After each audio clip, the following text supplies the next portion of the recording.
Hi guys, welcome to another episode of Thriving After 30. I'm Kayla.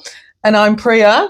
So on the 3rd of December, it is International Day for Persons with Disabilities. So today we will be sharing, you'll be sharing your story. So yes, I'd like to share my story of living with a disability, but also raising a child with a disability. So October was ADHD Awareness Month.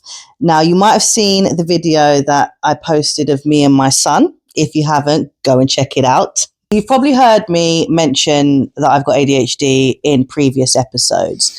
However, when I was first diagnosed, I didn't tell anybody because I was really embarrassed by it and I felt I was going to be judged. However, now I embrace it and you will hear me talk about it and you'll probably get sick of me hearing me talk about it too. So as I'm telling my story, I feel that also I need to put a disclaimer on this video because this is my experience of raising a child with a disability and also having a disability. By no means is what I have done or gone through the right way. Neither is it wrong. But my views are my views. And I'm entitled to that. Exactly that. And that's why we're here, to have an open, honest conversation, and it's a safe space. It is, yeah. 100%. So if there is anything anyone would like to discuss with me, I'm more than happy to discuss it. But please note, like I said, this is my experience. Okay, so where this all started. So my son went into primary school about age 4 or 5, I'd say. And that transition started to show that he wasn't coping well. He did not deal with the change well at all. Now, in nursery, he would get into a little bit of trouble. Like, to me, he was just a little boisterous boy. He was a biter. Yeah, just a kid. He was just a kid. So now, hearing about all these symptoms of ADHD, these are things I probably should have looked out for at the time. But at the time, he was just a naughty kid. However, primary school, that really kind of developed. So eventually, the school decided that he needed to have a referral to CAMHS. We was on that process. So yeah, he would have been 4. So by the time he was 5, he got seen. So it was just over a year. And we then went to CAMHS to then find out he was too young to be seen. Apparently you need to be 6 to be diagnosed with ADHD, which I don't know if that's changed now. We're talking like nearly 10 years ago. So then we then got taken off the list, had to wait for him to turn 6 to then be put back on the list. What does CAMHS stand for? I don't know. Okay. It's like, no, children, adults, mental health services. No, because it's not adult. It's not, is it? No. Children and adolescents. Yeah, maybe. That is a guess. I just know them as CAMHS. Yes. Okay. I will Google it and I'll put it down here for you guys. So, from the time he turned 6, getting back on that waiting list, it took 18 months before he was actually seen. In that time, my son was sent to a unit. If you ever watched a documentary on BBC 3 about Hawkswood, you won't see my son's face because I got them to blur it out, but the child that's running across the tables is my child. So my son was put in a PRU at the age of 5 because his behaviour in school became quite unbearable. In the process of this 18 months before we got seen by CAMHS, I was then referred to social services because apparently, by the school's words, was my son lived with a young single mum, woman of colour. Bearing in mind I was 25 at the time, but I was still classed as a young mum. And I was penalised for it. So I was reported to social services due to the fact of my son's behaviour in school. We had social services come to the house and they went to the school. And they were actually quite shocked at the difference in the child that they saw at home to the child they saw at school. Because one thing for me is my son was very well behaved at home. But in the school's mind, they felt that he had something going on at home. So he was deflecting at school. He was projecting his stuff, yeah. So there must have been problems An outlet. at home. An outlet, yes. So saying that, like I say, social services got involved. They then came and saw him at the house, and they were like, this is not the same child we've seen in the school. And I was like, because at home he has structure. And sometimes kids just don't like school. Basically that as well. Especially with all the control, and they're not able to manage the teachers. But the school like to play the blame game. And of course... No, I was saying, tell me about it. Oh, yeah. The school like to play the blame game. And of course, it's got to be a problem at home. And of course, it's got to be because he lives with a young, single woman of colour. Can I just say something? I think being a young mum, and I was a lot younger than you, and even being older now, and I get people go, oh, you're a young mum. I find it really, what's that word called? Belittling? Yeah, belittling. It's rude. Yeah. I wouldn't go to someone, oh, you're patronising. I wouldn't go to someone, oh, you're an old mum.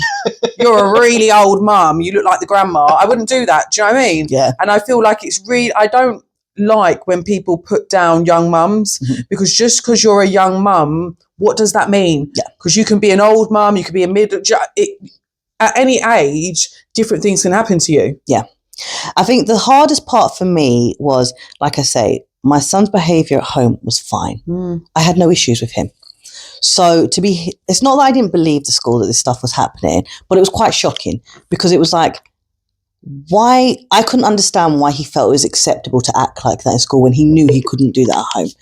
And to be like penalised that this must be my fault why he's acting like this. Like at one point, I remember even my mum basically saying to me, you're working too many hours. Because my son would go, obviously I was working, so he would go to after school club, and then he'd go to a childminder, and then I'd pick him up from the childminder. And he was only at the childminder for like an hour. You got to do what you got to do. Yeah. And I remember like everyone, like my mum saying to me like, well, you're working too many hours. That must be why he's acting out at school like this. So yeah. So everything was my fault. That's how I felt. It was like the reason my child was acting like this had to be my fault. So eventually we got to CAMS. So in the process of waiting to be seen by CAMS, you have all this paperwork you need to fill out, and you have to answer these questions. You have a list of questions, and it's like, does it most of the time, like all the time, sometimes, hardly ever. So as we're going through these questions and I'm answering them about my son, I'm thinking, I do this as well. And I'm ticking off. So I had another piece of paper and I was like thinking of myself at the same time, doing one for him and one for me. And I was a bit like quite concerned, like, oh, I do this a lot. I was ticking a lot of boxes. So then after the 18 months, we get to CAMS, and then during the CAMS assessment, they take my son into another room where he does a cognitive test, where he described as they showed him things on a screen. He had to click a button when he saw certain things. Sorry, how old was he at this point? He's 6. Okay. Yeah. So then I'm in another room with a doctor, and they're asking me questions about him, and they're going through this paperwork. And then he starts to ask me questions about my childhood and about me as a person. And we're going through all of that. And then he says to me halfway through this meeting, he says, Mum, please don't take offence to this, but I really think you need to be tested as well. And I was like, oh, okay. I was thinking this. I was a bit like, but in my head at the same time, I was just like, okay, cool. Like, it is what it is. Can I just ask a question just before you move on? You mentioned that he was just kind of like that at school and not at home. Yeah. Did you find it hard to answer those questions, or was it questions that you could just answer based on just how he is as a person? No, so the questions they were asking wasn't to do... So my son's behaviour at school was very aggressive and very hyperactive. At home, he was still hyperactive. Yeah. Like, I remember one time waking up and hearing psh, psh, psh, and thinking, what is that? And looking up at the ceiling, and he's like Spider-Man on the walls going to me, psh, psh, psh, like at 5 years old. And I'm screaming, get down! And so the questions that they ask in this, so the questions that they ask are like, can they concentrate on a task for more than 5 minutes? Can they sit still for more than 5 minutes? And like, do they get distracted and do things. So it's stuff like that. The stuff he was dealing with at school was destructive and aggressive. So that behavior I did not see at home. He was constantly fighting in school, like, and he didn't care who he was fighting. He would fight girls. He would fight boys. He would fight teachers. Gender was nothing to him. Like, it didn't matter how many conversations I had with him about don't put your hands on girls. I could have that conversation every single morning with him. But he would have like, and the thing is, kids can be mean. Like the girls, especially the girls, they were spiteful. Like they would call him dumb and stupid because certain times he would like do his E's backwards, or because he couldn't get a question right. They were mean. And his thing was, well, if you're mean to me, I'm going to batter you. Yeah. And he wouldn't care. And I'm not, listen, I never was proud of him for that or anything like that. I was very strict with him. Like, you don't put your hands on girls.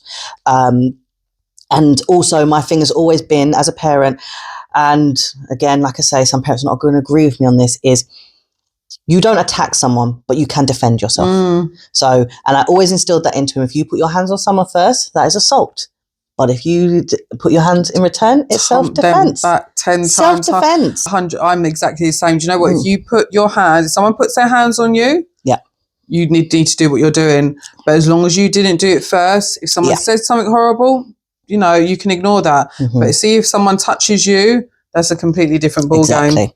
And this is what I was instilling into him and trying to explain to him, like, the whole thing of, like, it's just words. But he was very sensitive. Like, if anyone was mean to him and anyone said anything horrible, he was just going to batter them. And the crazy bit about it is I was the same as a kid. So it was such a struggle trying to parent because I knew how he felt. But being the parent, I have to tell him it's not right.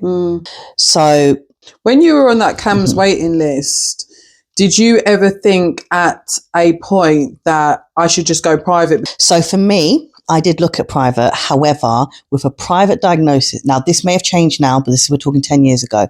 When I looked at private diagnosis, it was not recognised by the schools. Oh, okay. And the schools needed a recognised one by CAMHS to be able to get the funding for the help. That makes sense. So at the time, because I did look at that, because when I say I was lucky to even have to wait 18 months because I called them every week. Anytime there was a new incident at school, I reported it to CAMHS.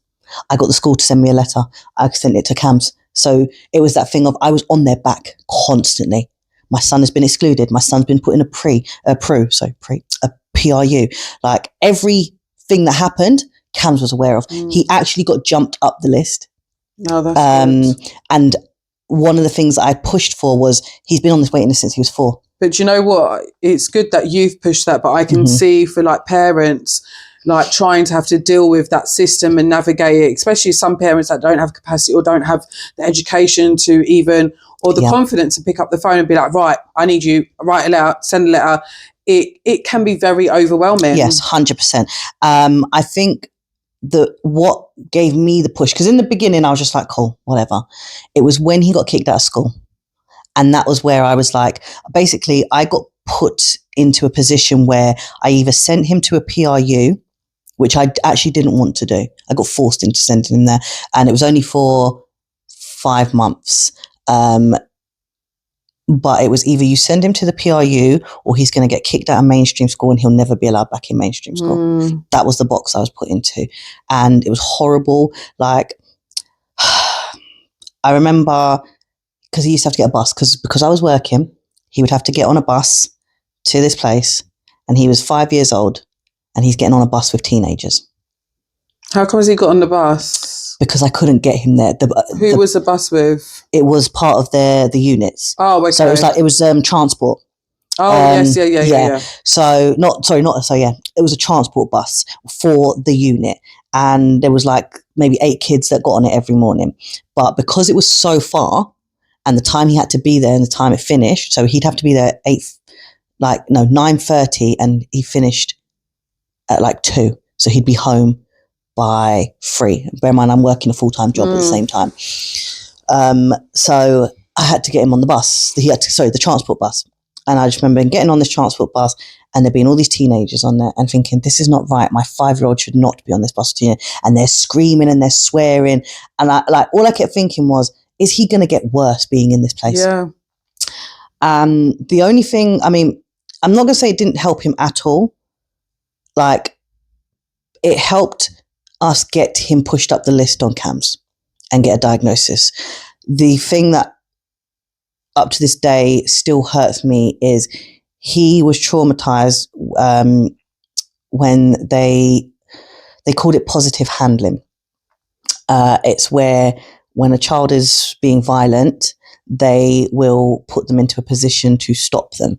And how he described it to me was they would cross his arms like this across him and stiffen him, straighten him out and wrap their leg around him.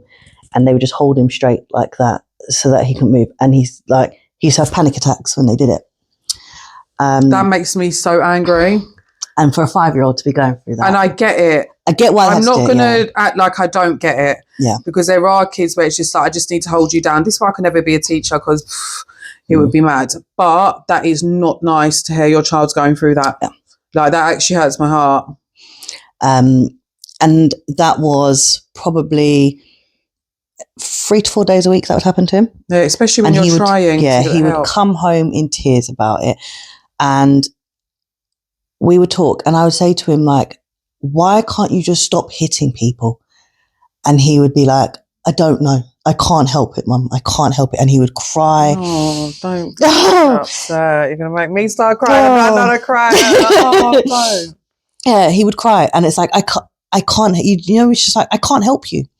Like, I would get so frustrated, and I remember at times where I'd be screaming at him, like, just stop it.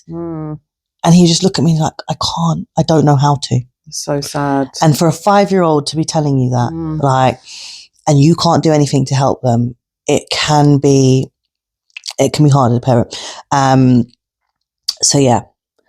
So he got his diagnosis at 6, and that's when the doctor said to me, I think you need to get. So once he got his diagnosis, he then moved school. After he came out of the pro, I moved him school because I felt that he needed a fresh start. So once Ashley was diagnosed, I then went to my doctors and got a referral done for me. Now, because his had taken so long, I generally just kind of like left it with the doctor. And then 2 years later, I then thought to myself, like, hang on, like, I've not had no communication from these people. So I contacted my doctors to then get like run around the houses for like 3 weeks to then find out they'd never even done the referral. Gosh. So then they felt really bad about it and they rushed the referral. Do you know what frustrates me about that? Do you know how much it takes for somebody to actually go to a doctor and have that conversation and say, do you know what? I think that I'm going through something and I need to understand what. And that really upsets me and annoys me that that's not taken seriously, because you never know if someone's going to come back and have that same conversation with you again. Yeah. It was like, after a while, it was like, well, I wasn't bothered about it. Like, I was a bit like, oh, let's find out. And then I wasn't bothered about it. And the only thing that pushed me was Ashley really started struggling with it. Like, so when he first went back to school and they had he got the diagnosis, I asked the school not to make it a known thing. The school, whoever needed to know about it could be fine. But I didn't want, basically, I never wanted him to use his diagnosis as an excuse for his behavior. That was my thing. Like, you might have this diagnosis, but it's not an excuse for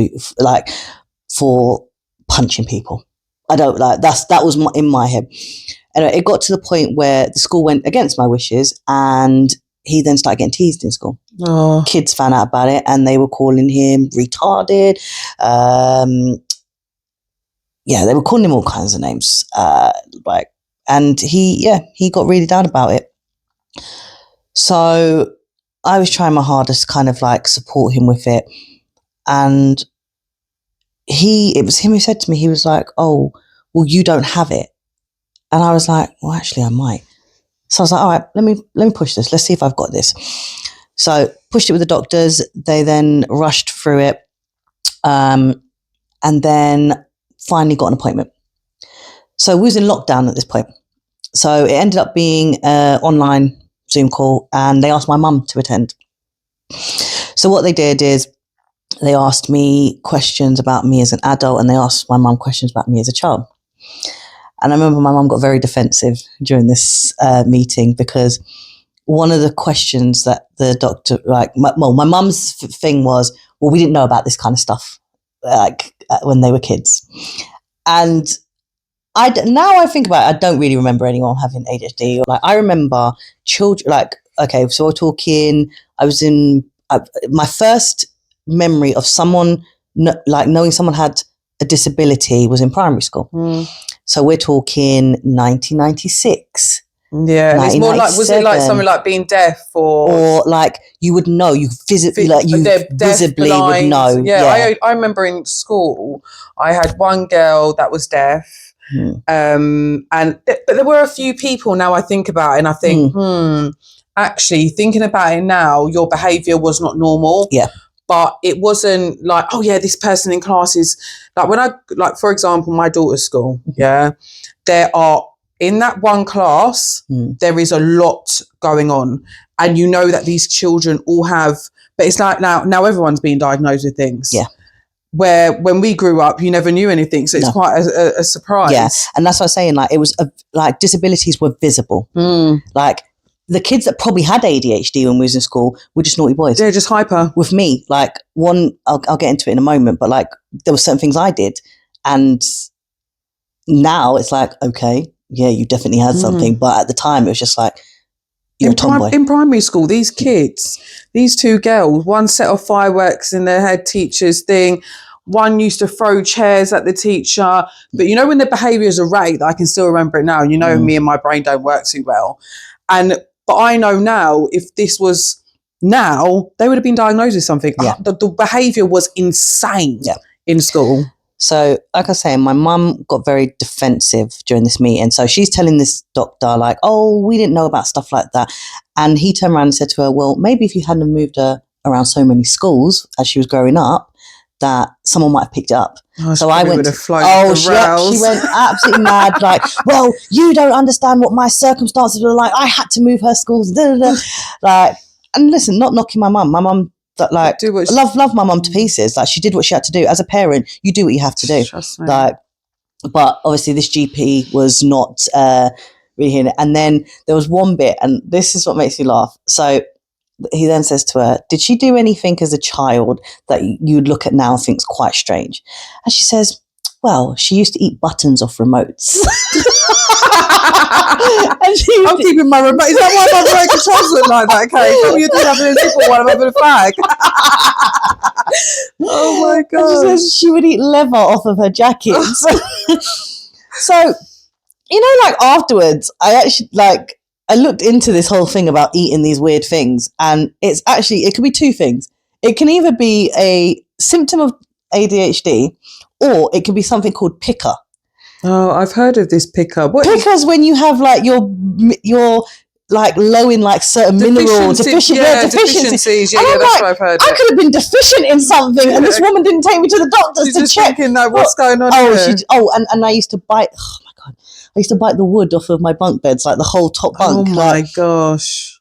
Literally, I used to eat weird crap. So yeah, so look at you now, luxury eating. I know, mate. Oh my gosh. So yeah, so like, there's a lot of things where I look back, and actually my son used to do that. He would eat like this bit of his jumper, and to the point where, like, there was holes that you could put your thumb through it and my stuff. son used to do that, you know, which is really weird. And all of the sleeves would be like that. But it was mainly at school though. Sleeves, but I think it's and the shirts, he would suck so they wouldn't be pointy anymore. They'd be like floppy, the shirts, what they call the collar. So all these things. So I was like, I had already, when I saw them things, I was like, okay, yeah, like, I remember doing that. But like I say, mine was extreme. I would eat. Yeah, that's extreme. I mean, does anyone else eat buttons off remotes, or is it just me? So yeah, so that was I then got diagnosed, and if you watch the video of me and my son, I did mention it, but I will let everyone know. So I was diagnosed with a very uncommon ADHD in females. So the ADHD I was diagnosed with is called ADHD combined with overlapping traits of autism. It's very uncommon in females.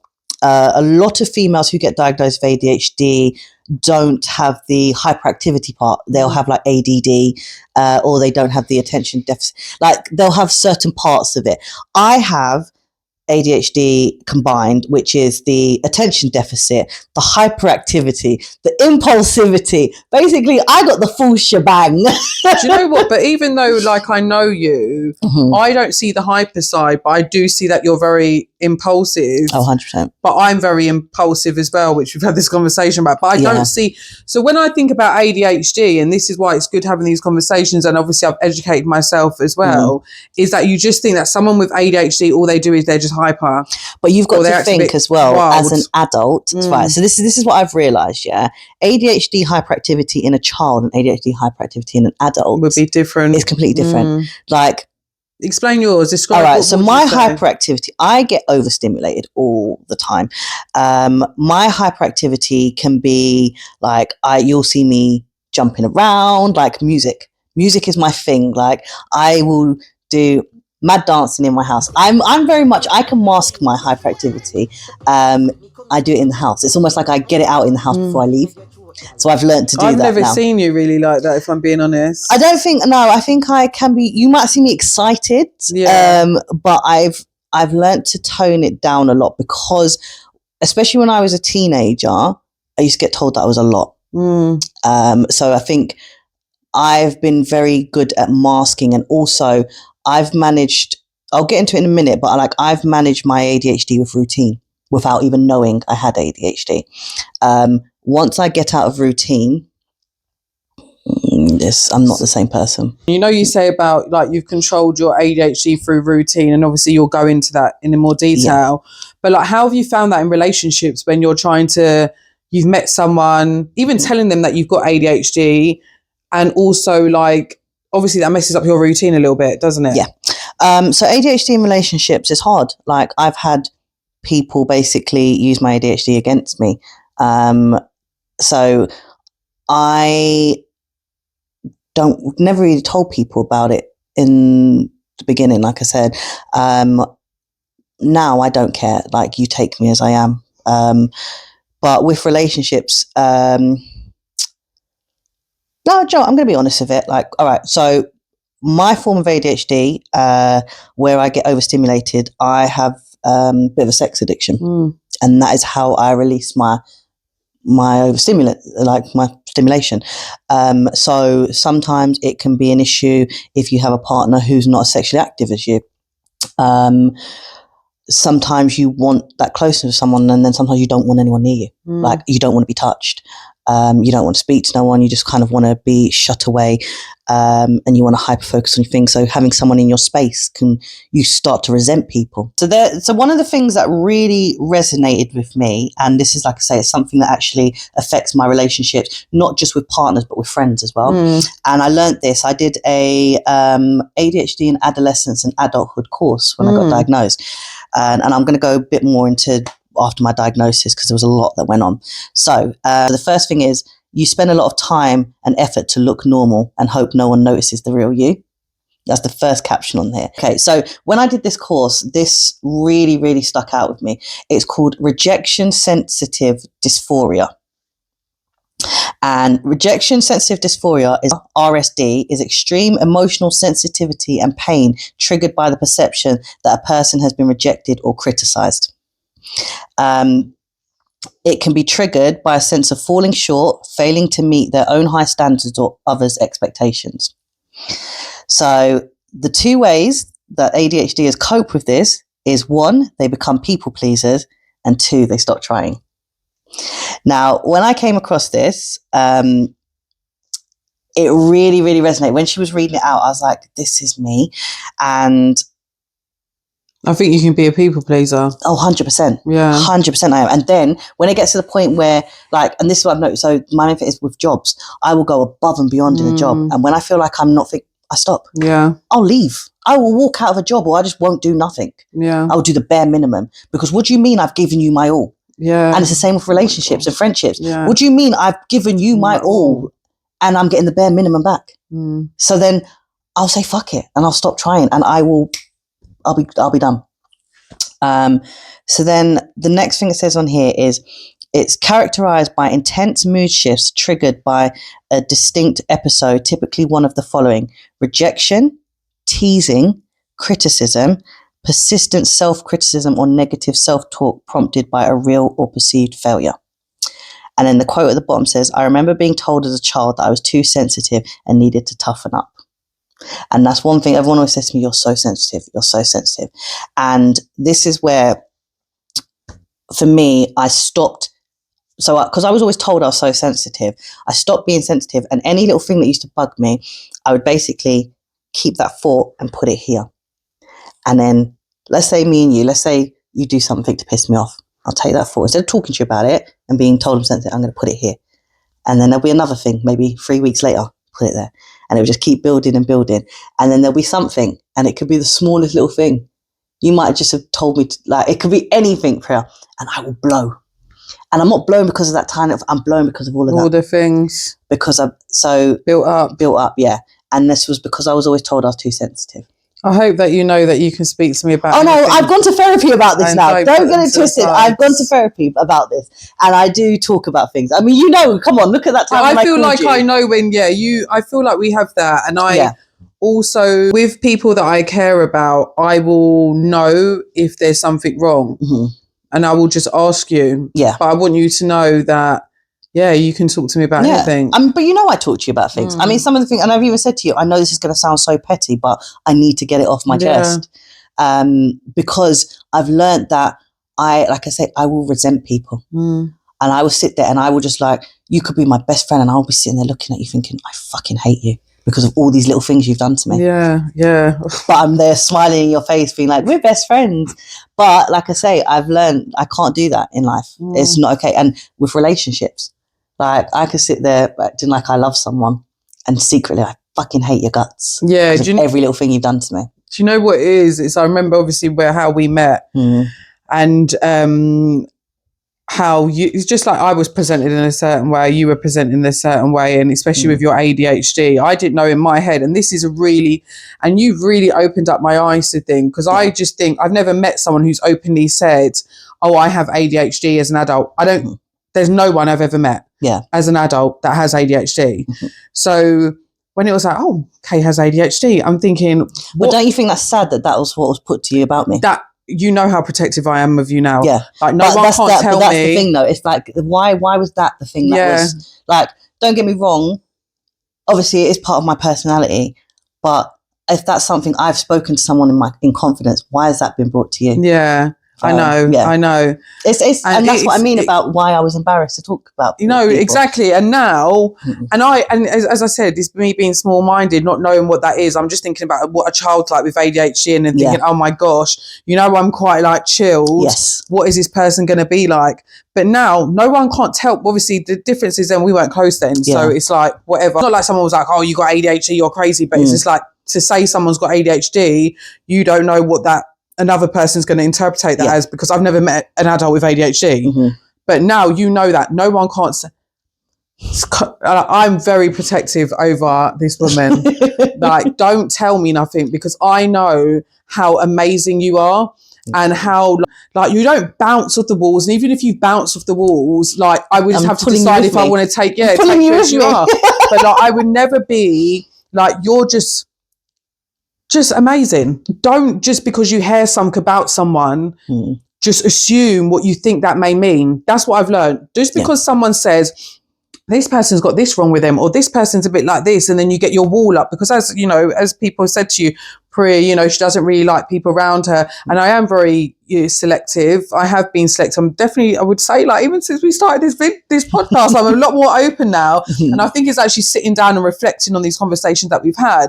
But don't let someone say something about someone and then you have your reservations, 100%. Because I'm so glad that I've been open to this. I've learned so much just through you being you.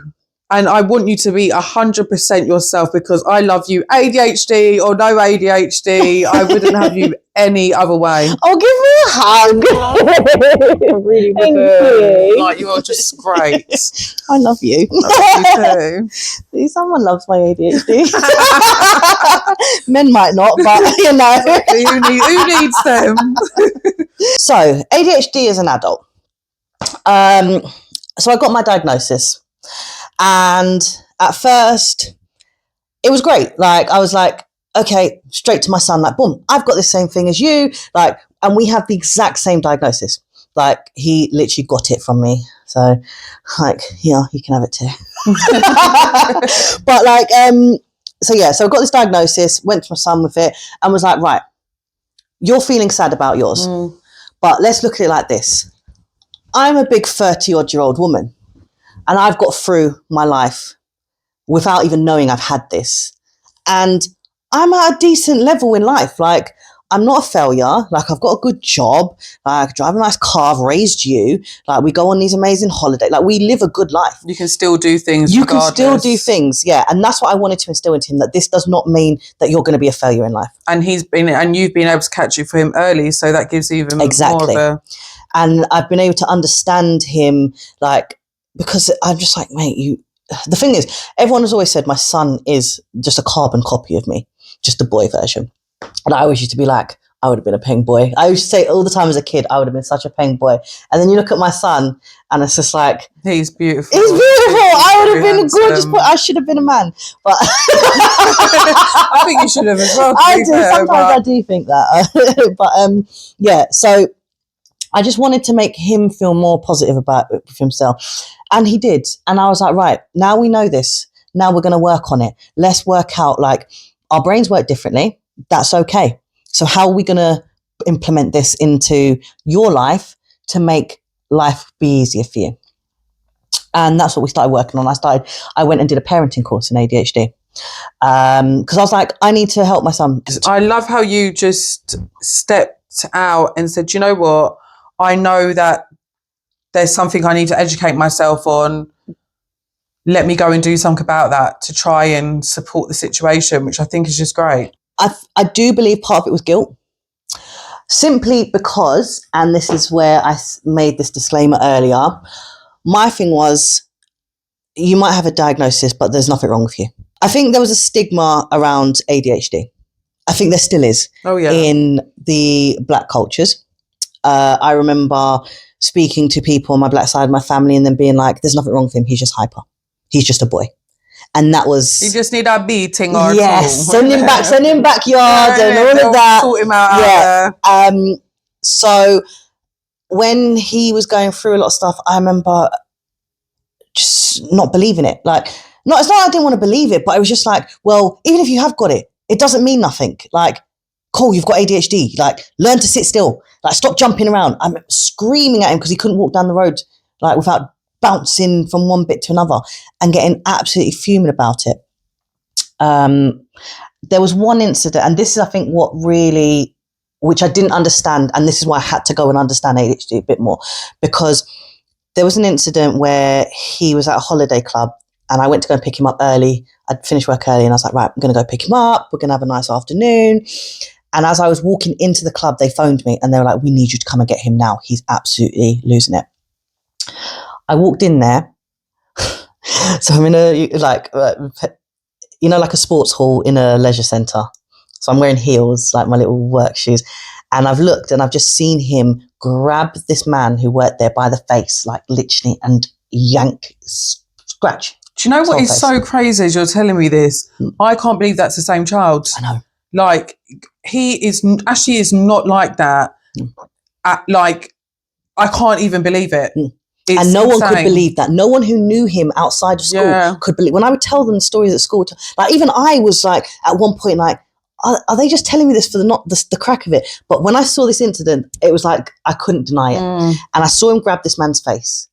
And then I saw him bite the man's arm. So I've cluck. And then he's gone to grab the man again, and I've grabbed him by his shoulder. And he's turned round to swing. And as his arms come round, he's looked at me dead in my face. and he's dropped his arms. And I dragged him. In that moment, I was fuming because I was like, if you can stop, because he kept telling me, I don't know why I'm doing this. I can't help it. I can't help it. And the fact that when he saw it was me, he could stop. But don't you feel like that's love? Well, at the time, bear in mind, like I said, at that time, it was, you know what you're doing. That's how I looked at it. It was like, if you can stop yourself hitting me, you can stop yourself from hitting someone else. So you are in control of your actions. Before that moment, I'd always thought that he just genuinely couldn't control it because that's how he'd perceived it to me as, I don't know why I'm doing it. So for you to actually stop in that moment and think, that's my mum, I can't hit her. That was where it was like, I just saw red. Yeah. I was just like, you can control this.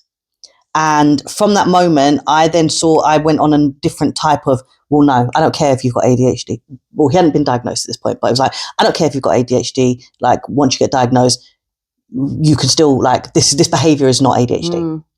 So from that, like I say, I then learned from doing this training that I was his safe space. Our home was his safe space. Everything outside was basically like a threat. Like when he came home, when he was with me, that was his safe space. And that's why that day he couldn't hit me. He would never. My son has never put his hands on me. Like he's never bit me or anything like that. Like stuff he's done to other people, he's never done that to me. He's bigged his chest up to me one time in his whole 14 years. And I put him in his place to the point where he's never done anything like that again. And then because it was lockdown, obviously, I was spending a lot of time on social media. And I was seeing all over social media, everyone talking about ADHD. And I was looking at some stats and the number of people that have been diagnosed since lockdown has increased as well, which makes a lot of sense. People spend a lot of time by themselves. Yeah, but at the same time, I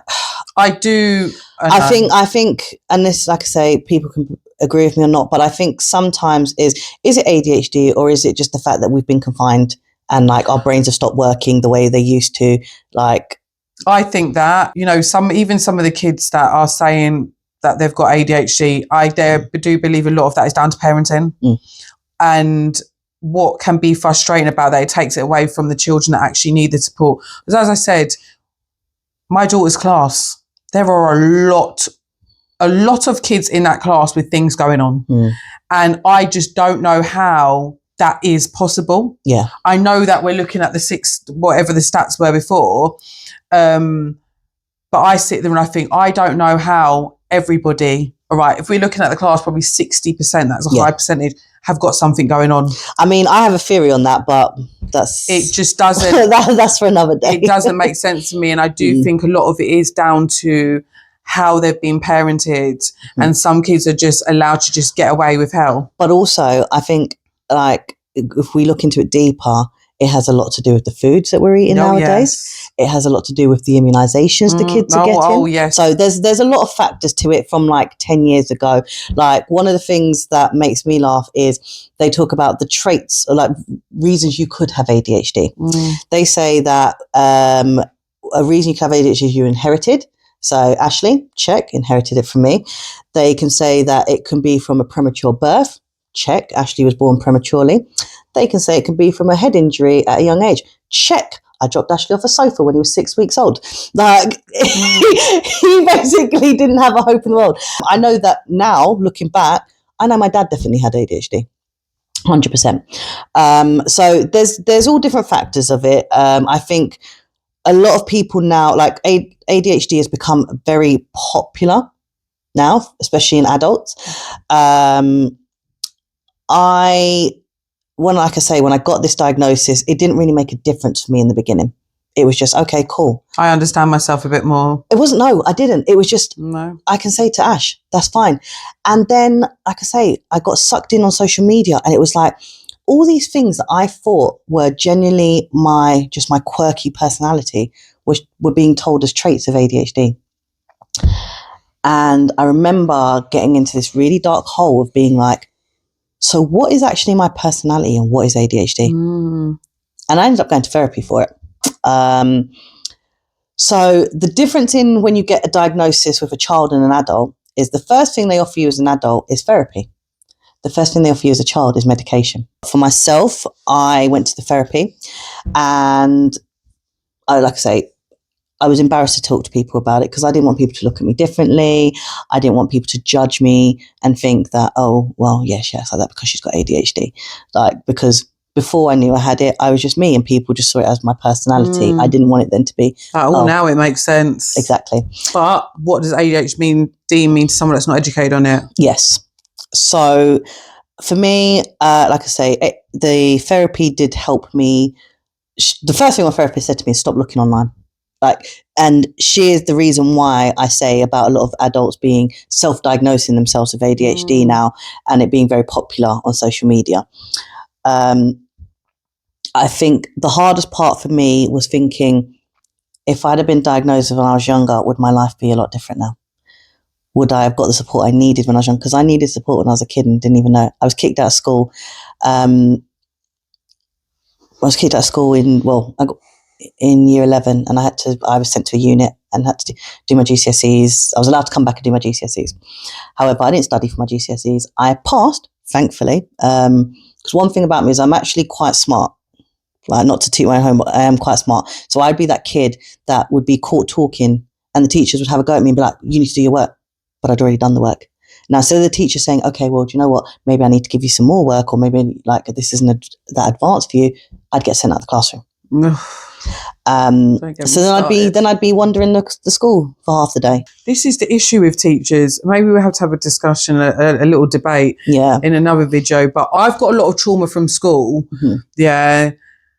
From teachers and the issues that they caused at home for me for actually not doing anything. So I can't imagine what it's like for a child that actually, obviously you didn't know at the time you had something, but you've actually been diagnosed now. The teacher should have seen some of them signs, because actually you're at the school more than you're at home. Yeah. And that's so frustrating that you were just getting sent out. And then you're just wandering around. And maybe, but that's what it was. I was just a naughty kid. It was like my mum was saying, it wasn't well known 20 years ago. Yeah. No, more than that. Like 25, 30 years ago, it wasn't known like that. So when I'm there chatting away, but bear in mind, I'm not just chatting away. I'm like locking teachers in cupboards and stuff. I was a wild child. Like, and this is where it went down to where I said about primary school.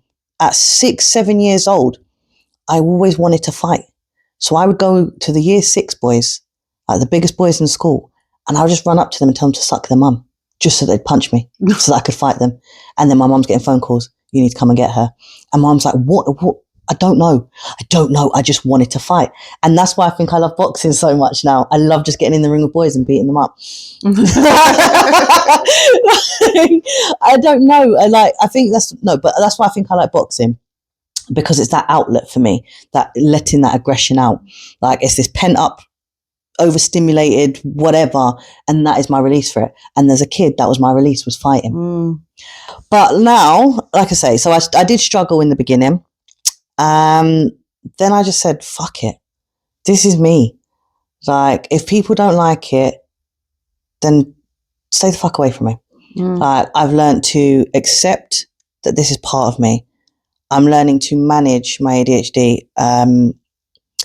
I think the good thing about having the diagnosis is now that, like I said before, about where I would let all these things, small things, pile up and then I would blow, is that I've now learned I can't do that. That's not a feasible way of life. I've now learned that actually I have to overcome and I have to talk about these things. So I'm learning to manage my ADHD better. I'm learning to cope with change. That was a thing that I used to really struggle with, change. So if we've made a plan to do something and you cancel it, I would get stressed out about it. Sorry, I'm like, oh my God, that is me. No, but I said before. No, but right? I'm like that now. Like, I fucking start moving mad. So imagine this, right? So in my head, I plan everything out. So let's say you said to me, I want to go to this place at 10 o'clock. Okay. So in my head, I've calculated the time and it takes me to get to you before. So I've worked my way backward. From the time I need to wake up to do everything I need to do before I come and meet you at 10 o'clock. And then I worked out, okay, so it's going to take us this long. Plus I'll add on maybe an extra hour and the travel and stuff. And then I'll work out, okay, well, I have let's say from 3 onwards, free. So I can then add something in there.